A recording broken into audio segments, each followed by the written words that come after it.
who watched the Winter Olympics, this last few weeks? Yeah. I watched a lot of them. I was honestly pretty sad when they ended last week. I actually really like the Winter Olympics. I probably like them more than the summer. And I think it's really exciting, to watch all the different events like the snowboarding and the freestyle skiing and the half pipe. I love all the sliding events, especially bobsled, probably because of Cool Runnings.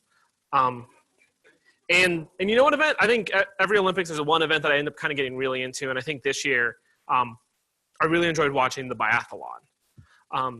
It's pretty entertaining, but it's really exciting, but it also gets really stressful because whenever the commentator will tell us, this athlete never misses. That's his strength. He never misses. And then of course, immediately that whoever that is will miss the next 3 to 4 shots. It's stressful, but it's also pretty exciting. And I think one thing that really stood out to me this year that I really enjoyed and found really interesting was there were a lot of siblings that were competing together, or in some cases competing against one another. It started on the very first day with Matt and Becca Hamilton, who represented Team USA in mixed doubles curling. And from this point on, I think Matt Hamilton pretty much became one of the most entertaining parts of the Olympics, starting because he just looks exactly like Mario. And all the way till the very end of the Olympics when he celebrated Team USA's unexpected gold medal in men's curling with a McFlurry. Same, Mario, same. I also thought it was pretty cool to hear the story of the Brandt sisters. Hannah Brandt won gold with the U.S. women's hockey team, while her sister, Marissa, who was adopted from South Korea, played for the unified Korean national team. And apparently hockey is just a sibling sport because there was also a pair of twins who played for the U.S. too.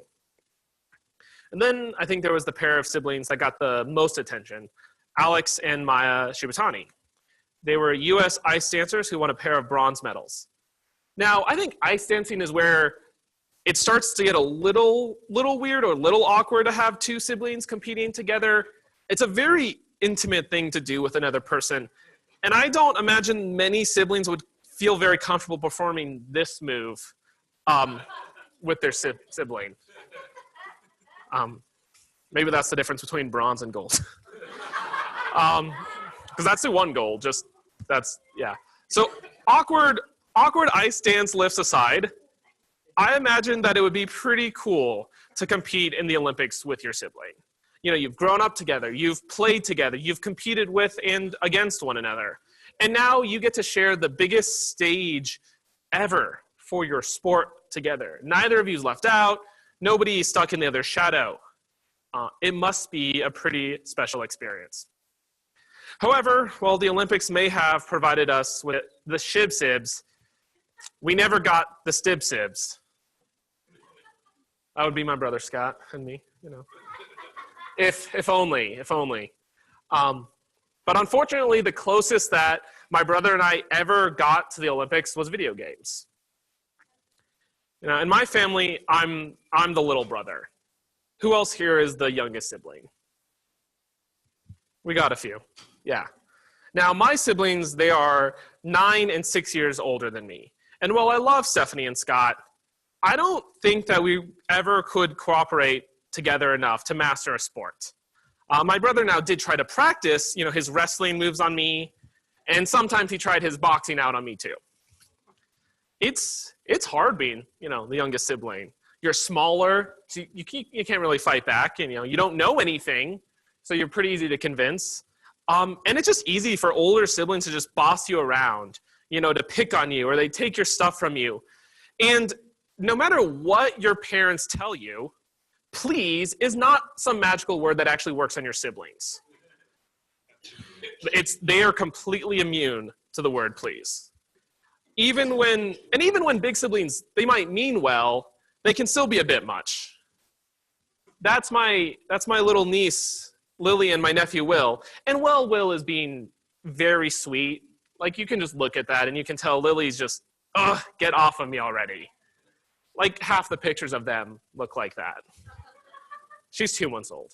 So it's going to be a long, long road for her. Now, little siblings, they grow up in this tension between they want to do the same things that, we see our older siblings do, But other times, we want to just do something entirely different. We want to have those experiences that we've watched our older siblings have, but then we also want to get away from them. We want to differentiate ourselves. We want to create a unique experience and find independence. We seek a place where we can be known for who we are and not just, so-and-so's little sibling. That's how I ended up going entirely out of state for college after both my siblings stayed in Colorado. Little siblings can also kind of struggle to be heard over the voices of their older siblings. Sometimes it doesn't even have to be your own siblings. I used to get together with Ryan and Renee pretty regularly for staff training, and those two, both are the oldest in their families, could really get going in the conversation. And then once they got going, it was impossible for me to get any word into the conversation. They were the oldest. They were used to just always be able to talk and always being heard. I was used to having to find my spots and then just sneak into the conversation whenever I could. I know for most of you that might be hard to believe that I ever had any problems being heard. But I think the hardest thing for little siblings is you have to grow up in your older sibling's shadow. I noticed this a lot, when I was in school, little siblings get called by their older siblings, by their teachers all the time, by their names. I'm fortunate, at least in this one. I didn't go to any of the same schools as my siblings. So I didn't really have teachers who also had taught Steph and Scott and expected me to be like them or called me by their names. I did happen to end up having one math teacher in high school who used to teach at their school, but he just called all of us Stibbridge anyways, so there's no risk there. But while I maybe have ducked my sibling shadows, this is still something that we see all the time. Miller baby number 2 isn't even born yet, and most of us are already wondering how he or she could ever possibly live up to Roland. Look at the kid. Yeah, he is pretty awesome. Though he be tiny, his shadow looms large. Now, even if all of us are not little siblings, I think this experience of feeling overlooked, unheard, or stuck in another shadow is still pretty familiar. There are other ways and other places in life that can leave us feeling cast aside and forgotten. Perhaps this clip from the IT crowd hits a little close to home for some of you.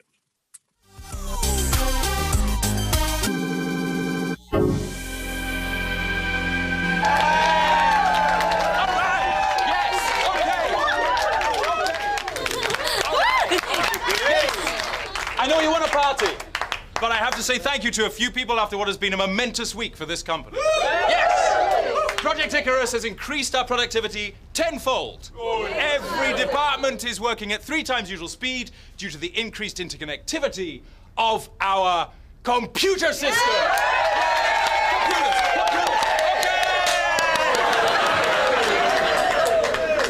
How can I talk about all that computer stuff? All of that computer gobbledygook without saying a word about the lawyers. They cut the red tape. They cut the red tape.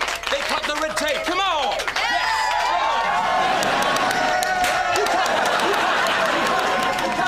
cut it. That's enough. And when you're talking about computers, how can you fail to mention accounts? Yeah. Yes. Oh. He's building up to us. He must be. Yes. And finally, last but not least, champagne. These 3 people proved time and again that they have the right stuff. The toilet cleaners! Toilet! That's right, Doodles! Where are you going? They do this every time. They never remember us. Poor Moss and Roy and Jen in the IT department there. So maybe work makes us feel overlooked like the IT crowd. We're doing just as much work or more as others, but we just don't get the same recognition. Or think back to high school. That's a time ripe for feeling overlooked and overshadowed. Maybe we were never the star athlete. No matter how hard we worked, we were never going to receive the same acclaim as our more naturally talented teammates. If not sports, maybe it was musicals, choir, or the academic decathlon. We were a part of the team, sure, but never in the spotlight. Maybe it was just in our classes. We were not the star student or even close. Maybe we have this experience in our friendships. Anyone ever have a group of friends where you realize that you're the Ron Weasley? Poor Ron. Like, even in this cast photo, he's still in the shadow. Not only is he the youngest brother of 6 who's not as cool as Bill, or as athletic as Charlie, or he's as smart as Percy, or as funny as Fred and George. On top of all that, he's best friends with the famous boy who lived and the brightest witch of her age. So anyone ever feel like Ron? In our friend group, we're the one who gets overlooked and goes unheard. We just end up following whatever our Harry ends up doing. And it's not just us that might feel like this. Because over the next 2 weeks for our series Sidekicks, we're going to look at the overlooked characters of the Bible. And we're going to shine a light on some of those stuck in the shadows of more famous figures like Peter and Paul. We're going to give due to the Ron Weasleys, the understudies, the backups, and the IT departments. We're going to see what God may have to teach us through these secondary characters. And this week, we're going to start by looking at the oft-overlooked, shadow-dwelling little brother in the Bible. So we're going to talk about Andrew. Not that Andrew. Sorry, Andrew, I'm sure you're disgusted with me. Oh, yeah. No.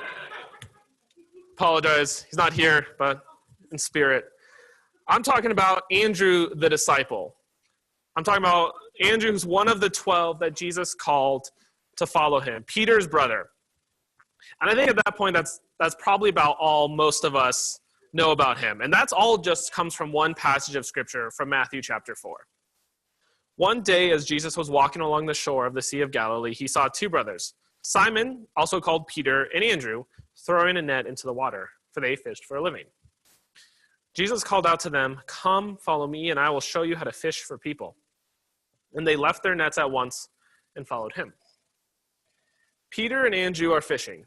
They're just doing their day job when Jesus comes along and he calls these brothers to drop their nets and follow him. "I will show you how to fish for people. I'll make you fishers of men," Jesus says in this famous scene. And while both brothers follow Jesus, it is the elder Peter who goes on to become one of the main characters of the Bible, as younger Andrew doesn't get much attention. In fact, how do we even know that he's the younger one? Well, scholars would generally say that Peter is the oldest disciple. He's older than the rest of the disciples, and he's the only one who pays the temple tax, which you only have to pay if you're at least 20, and Peter's married. There's a miracle where Jesus heals his mother-in-law.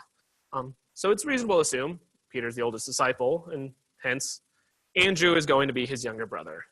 And he often gets overlooked, and he gets stuck in his big brother's shadow. And so, in fact, I'm not sure most of us realize that scene from Matthew 4 is not actually Andrew's, or Peter's for that matter, introduction in the Gospels. I sure didn't. Instead, the brothers first show up in John chapter 1. The following day, John was again standing with 2 of his disciples as Jesus walked by. John looked at him and declared, "Look, there is the Lamb of God." When John's 2 disciples heard this, they followed Jesus. Jesus looked around and he saw them following. "What do you want?" he asked them. They replied, "Rabbi," which means teacher. "Where are you staying?" "Come and see," he said. It was about 4:00 in the afternoon when they went with him to the place where he was staying, and they remained with him the rest of the day. Andrew, Simon Peter's brother, was one of these men who heard what John said and then followed Jesus. Andrew went to find his brother Simon and told him, "We have found the Messiah," which means Christ. Then Andrew brought Simon to meet Jesus. Looking intently at Simon, Jesus said, "Your name is Simon, son of John, but you will be called Cephas," which means Peter. Now, these verses may seem to contradict the other version of Jesus calling Andrew and Peter, but they actually just provide some context to Matthew chapter 4. Andrew and Peter didn't just drop everything to follow some rabbi that they've never heard of. Rather, this is the man that they have heard teach and who already believed to be the Messiah, calling them, some humble fishermen, into even greater discipleship. Jesus calls them to not just follow him in their spare time, but to drop everything, to leave their jobs, to become his disciples. And they do it. Andrew and Peter drop everything for this amazing opportunity because the Messiah is calling them. And in this passage, we also learn some more about Andrew. He was actually originally a follower of John the Baptist before he became one of Jesus' first followers after hearing John's declaration. And not only that, but Andrew brought Peter to Jesus. After meeting this man who he believes is the Messiah, Andrew immediately runs off. He finds his older brother so that he can bring him to Jesus. Even before Jesus calls to Peter and Andrew in their fishing boat, Andrew was the first fisher of men. He was doing it before it was cool. And one of the first things we see Andrew do is bring to Jesus what he can. And so hang on to that idea. After this, we don't see a lot more of Andrew. He's only going to pop up 2 more times. Meanwhile, his brother Peter is one of the stars of the Gospels. Peter walks on water. Jesus declares that Peter will be the rock on which Jesus will build his church. Peter becomes one of the core 3 disciples, along with James and John, who are another pair of brothers. Jesus invested specially into those 3, and they alone were special witnesses to some of Jesus' most spiritual and amazing moments. Peter, James, and John witnessed Jesus' miracle of raising a young girl from the dead. They were present for the transfiguration when Jesus is revealed in all his glory. And they are the only 3 disciples to go with Jesus into the Garden of Gethsemane to pray before Jesus was arrested. Peter is given this very special place in Jesus' ministry. All of this despite Peter being impulsive, emotional, and reckless. Peter is known to be quick to speak but slow to think. Andrew, on the other hand, has only 4 notable appearances other than just lists of disciples. And we've already covered 2 of those. Andrew is completely overshadowed by his big brother, who, remember, he brought to Jesus in the first place, and then who was included in Jesus' inner circle while Andrew was left out. Does anybody have that experience? You introduce 2 friends to one another, and then they become even closer friends to each other than either of them are to you. And then the rest of that inner circle of Jesus is another pair of brothers. Jesus included both James and John, but left out Andrew. Now, I'm not saying that Jesus should have included Andrew. I'm not going to question Jesus, but I imagine that had to especially hurt for Andrew to be the left out brother. And imagine, though, is all I can do, because Andrew is so overlooked and left out of the Gospels, we don't ever get a glimpse into how he may have felt or how he reacted to being left out and overshadowed. Was he bitter? Was he frustrated, angry, and tense with Peter? We don't know. What we do know about Andrew is that he doesn't leave Jesus. Andrew doesn't ever stop being faithful. And Andrew's next appearance is another well-known story, but it's one where, again, Andrew is often forgotten about. It's a little later in Jesus' ministry. And at this point, he now has huge crowds following him. This day, the crowd has grown to 5,000 men, not counting any of the women and children. And now it is late in the day, and these people, they need to eat or they need to head home before it gets dark. So the disciples ask Jesus, what are we going to do about this? And so as we pick up the story in John chapter 6, Jesus has a great response. Jesus soon saw a huge crowd of people coming to look for him. Turning to Phillip, he asked, "Where can we buy bread for all of these people?" Jesus, he is not afraid to ask the dumb question. I mean, he already knows the answer. He knows that they couldn't possibly buy enough bread. I mean, first of all, what baker just has ready to go enough bread for 5,000 plus people? I mean, and then Jesus also, he already knows that they couldn't possibly afford it anyway. Jesus knows exactly how much is in their treasury, and he knows that they made Judas the treasurer, who's been stealing from the treasury. It's not going to happen. But Jesus already knows what he's going to do. Yet he asks anyway, because he wants to see how his disciples will respond. So Philip responds first. Philip replied, "Even if we worked for months, we wouldn't have enough money to feed them. Bless him. Philip crunches the numbers. The disciples, they know this is a dumb question, but no one's going to say that to Jesus. So they humor him. Philip crunches the numbers, and he sees that it would be impossible for them. He sees only what they cannot do. Jesus knows what they cannot do, and he already knew what he was going to do. Jesus makes his disciples count the cost, so there will be no doubt that everything that he is about to do is miraculous. They won't be able to claim any of the credit. And after Philip crunches the numbers, then Andrew, Simon Peter's brother, spoke up. And I love that John feels the need to remind us who Andrew is. You know, Peter's brother, remember him? You may not. I don't talk about him all that much, but here he is. Here's Simon Peter's brother. Anyway, Andrew comes up and he speaks up. And anyone ever just have like a dumb idea? Like a dumb idea, you know it's a dumb idea. You know it's a bad idea. But at this point, you just got to share it. Like you share it, but you also have to make it clear beforehand, like, this is a dumb idea. Just raise a hand. Anyone have that experience? Yeah. Now, here at Damascus Road, we have a very special place for dumb ideas. It's called Brainstorming. It's at 6:30 on Monday nights at the Miller's house. The info is in your medians. It's where we come up with all sorts of dumb ideas for Sunday mornings. You know, like filming a series of videos in the style of The Bachelor about Casey finding a new best friend. It's okay, I can say that it was my idea. But anyways, Andrew comes up to Jesus with his dumb idea. There's a young boy here with 5 barley loaves and 2 fish. But what good is that with this huge crowd? Andrew knows it's a dumb idea. What good is a few loaves of bread and a couple of fish? This crowd is huge.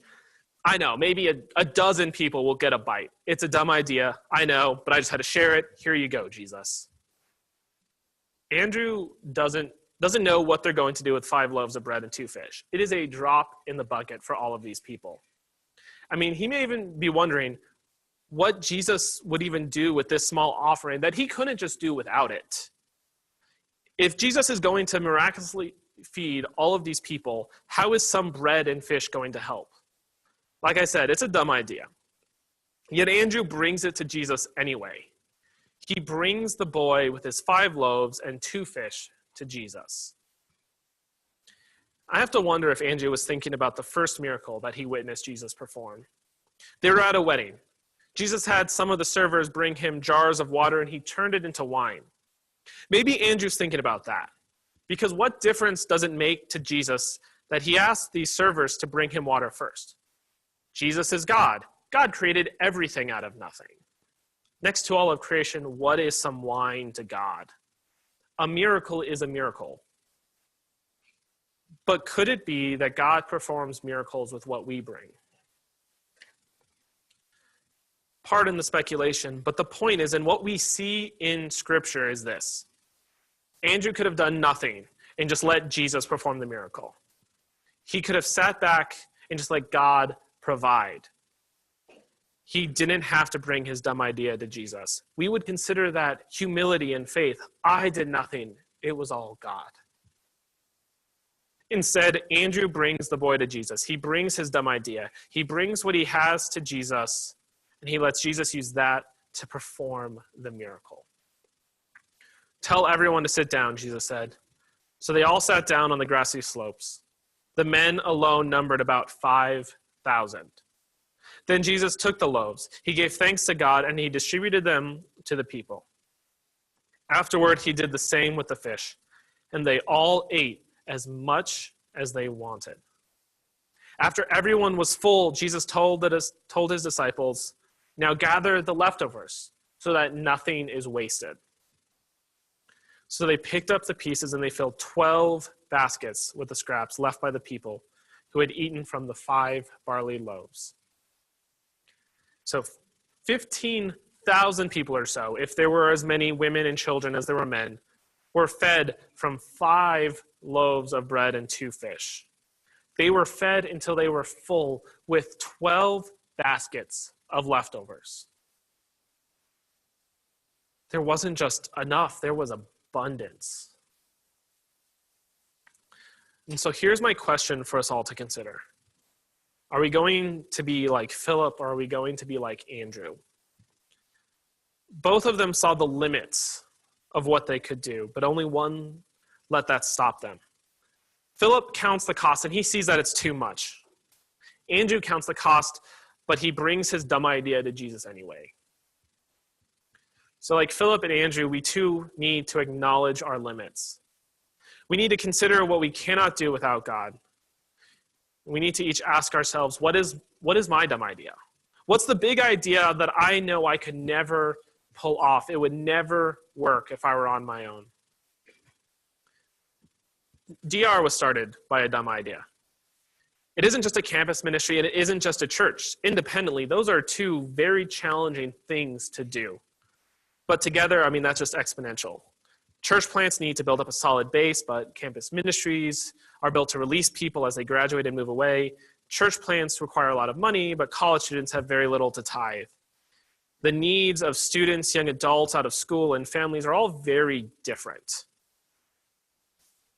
Trying to tackle all of that is a dumb idea.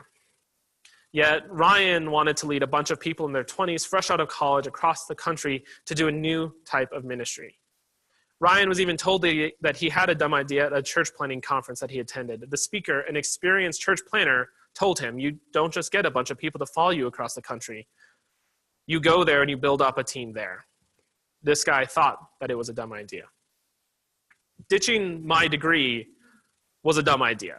I spent 4 years of hard work and a lot of my parents' money studying engineering. And it's a good degree. Aerospace engineering sounds impressive. Engineers make a lot of money. Ministers do not. And engineering isn't particularly useful for ministry either. When my wife told her family about me when we first started dating, her uncle asked her, does he build rockets for the church? Yes, absolutely. That's the plan. Take DR to the moon by 2030. Who's in? Now, in reality, that may have been awkward for Megan. But it was really awkward for me when I was about to graduate and had to explain my plans to everyone in my classes. In fact, there was one professor that I had for a couple of classes my junior year, and then my senior year, he was the advisor for my senior design team the whole year. So he was pretty familiar with me, and he knew that I was doing well in engineering. But when he asked me about my plans at our senior design day, and I answered him, I could tell he kind of didn't really know what to do with that. It didn't make any sense. To him, it was a dumb idea. Now, there are some dumb ideas that are just dumb. Maybe we can do it, but should we? But I'm talking about the ideas that are dumb ideas because of our limitations. They're dumb because of what we bring is incredibly small compared to the size of the need. They're dumb because 5 loaves of bread and 2 fish could never feed more than 5,000 people. So we have to count the cost to recognize how impossible the task is without God, but we can get stuck there and we can get discouraged like Phillip. He also recognized the limits of what he could do, and then he never moved past that. But that's not what Andrew did. He recognized his limits. And then instead of giving up, he brought what he had to God. So like Andrew, we must acknowledge our limits and then bring what we have to God. Jesus performs miracles with what we bring him. It's what he does at the wedding at Cana. It's what he does when feeding the multitude. He doesn't have to. He is God. God created everything out of nothing. God made water flow from a rock in the desert and manna fall from the sky. God does not have our limitations. God doesn't need us to do miraculous things, but God invites us into the miracle anyways. It's God's story, yet God calls us to take part. Feeding the 5,000 is God's miracle. Andrew barely gets any credit. He barely shows up after this, but he gets to be a part of it right here and right now. He takes what he has and he brings it to God. Ryan, Dave, Erica, Brad, Lacey, and all the rest, they came out to Tucson. but they almost didn't even come here.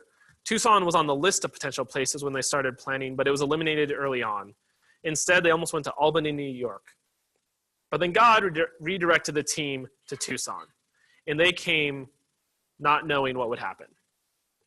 I had to talk to my parents to tell them my plan of ditching my degree and going to ministry. They were the last barrier.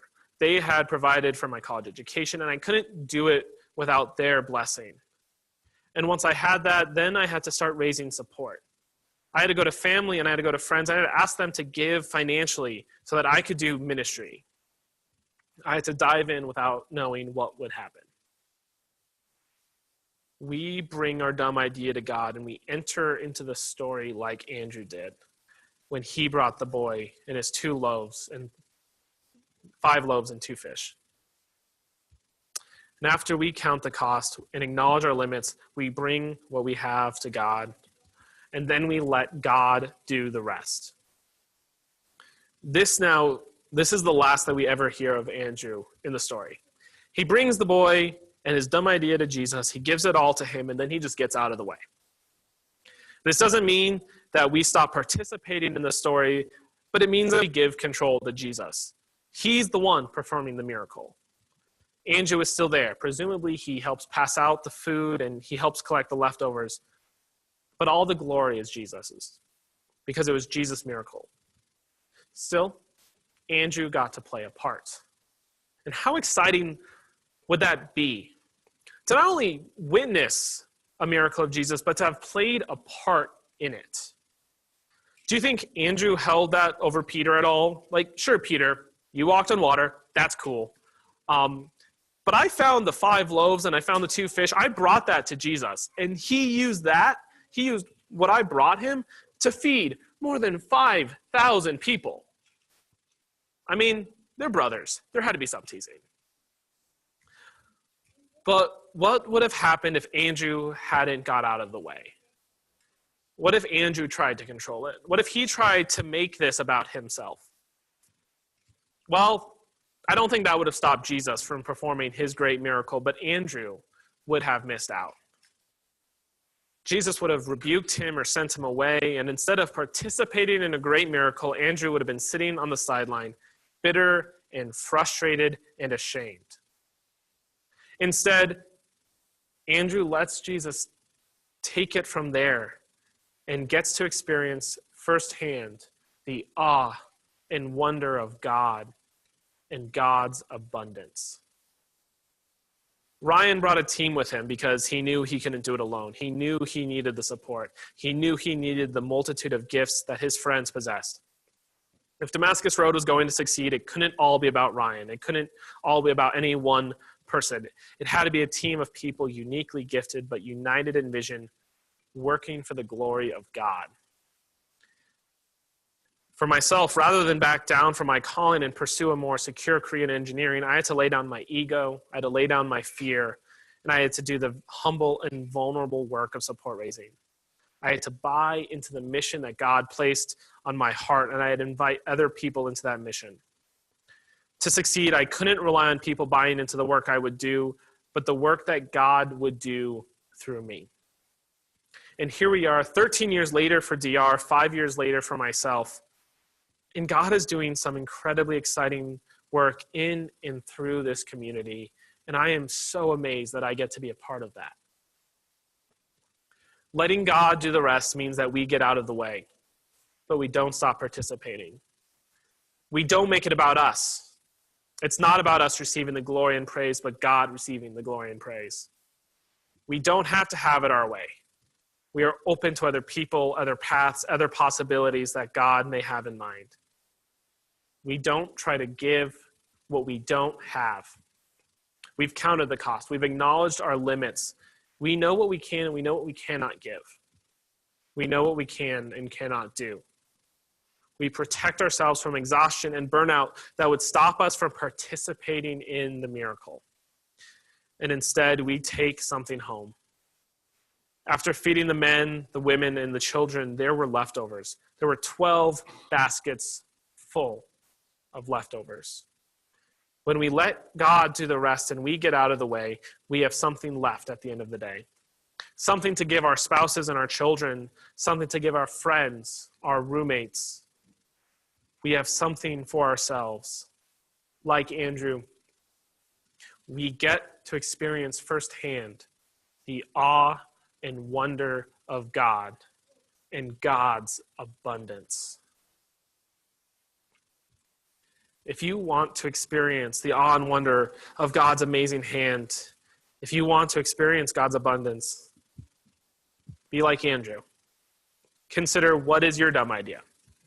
What is the biggest hope or the dream that you have weighing on your heart? How can you serve God with what you can bring? If you don't know, take some time to pray about it. Brainstorm. Pay attention to the world or just the community or the people around you. What pulls on your heart? Where do you see a need to be filled? What ideas inspire you? They may sound dumb. They may sound impossible or unrealistic. That's not what matters right now. Jesus fed the multitude with 5 loaves and 2 fish. Now, with your dumb idea in hand, count your costs and acknowledge your limits. And as you do, don't count the ways that you're insufficient. Count the ways that you have been blessed. Count the gifts that you have, the resources you possess, the passions in your soul. What you bring to Jesus matters far more than what you don't.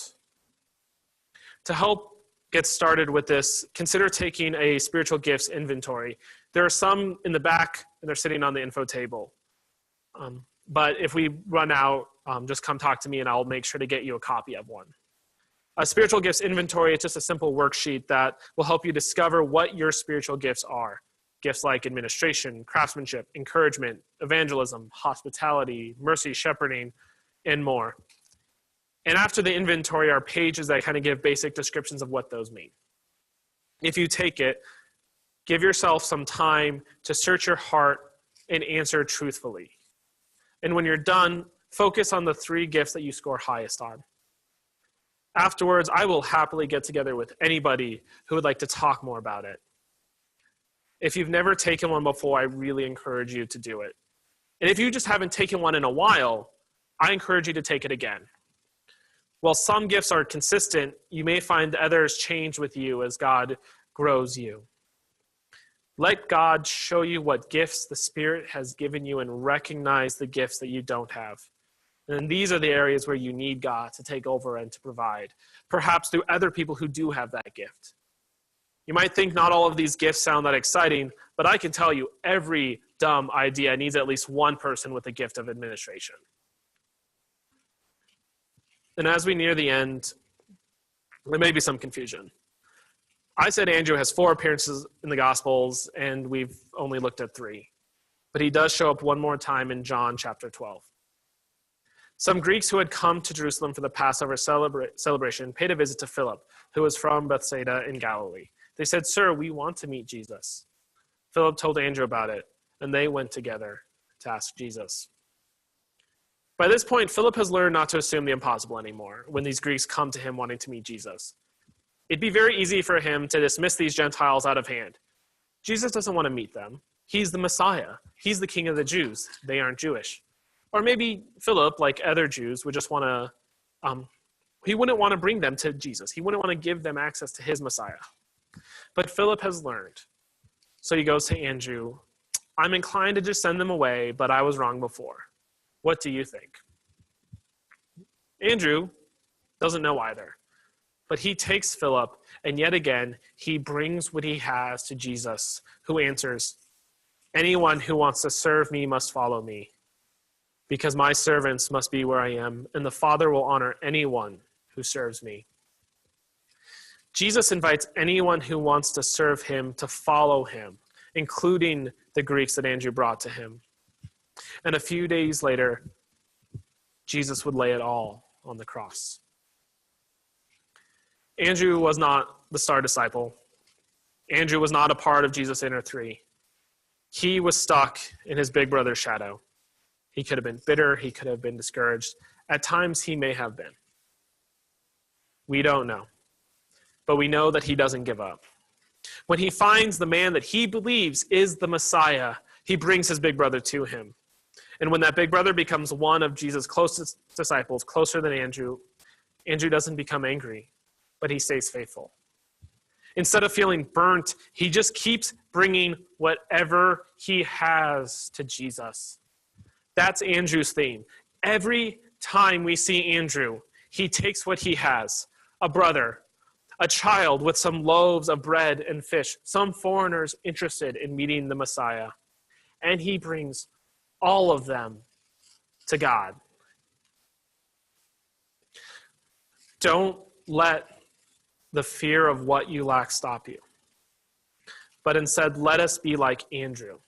Acknowledge our limits, count the cost so that there's no doubt that this miracle belongs to Jesus. Bring what we have to Jesus and get out of the way. Let God do the rest so that we can experience the awe and the wonder of God and God's abundance. Please pray with me. Lord, what I have, it may not be much, but I give it back to you. I will get out of the way and I will trust you so that I might find and experience the awe and wonder of God. Amen.